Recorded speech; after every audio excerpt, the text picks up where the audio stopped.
The man who vanished from a locked room?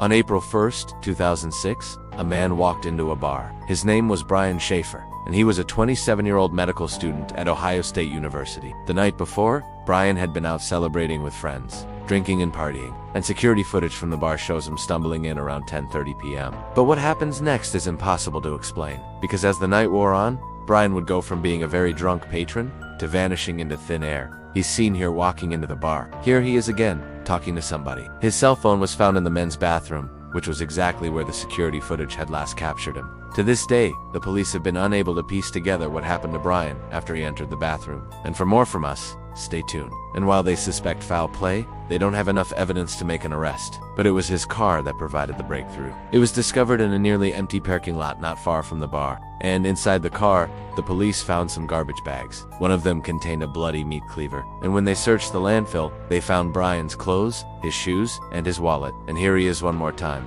walking towards the back of the bar. But how does someone disappear from a bar? There's no windows or back doors. All the exits are accounted for, and security footage shows no one coming or going during the time that Brian vanished. At first, the police thought that maybe he'd gone out the front door, but when they checked the security footage from outside, they saw that he never came out. You see, Brian had somehow managed to get into the bar's bathroom, perhaps with the help of an accomplice. Then he disappeared. But how? Well, the answer was found in the most unlikely of places, a landfill. They also checked the bar's basement, which was accessible only by a ladder from the back room, but there was no sign of Brian down there either. It was until a few days later that the police were able to piece together what happened to him. 2 weeks after Brian vanished, his friends and family were sifting through his belongings, looking for anything that could help the police find him, but still no sign of Brian himself. What happened to his body? Was he even still alive? Well, unfortunately, we may never know. To watch our full series on vanishing people, check the description below.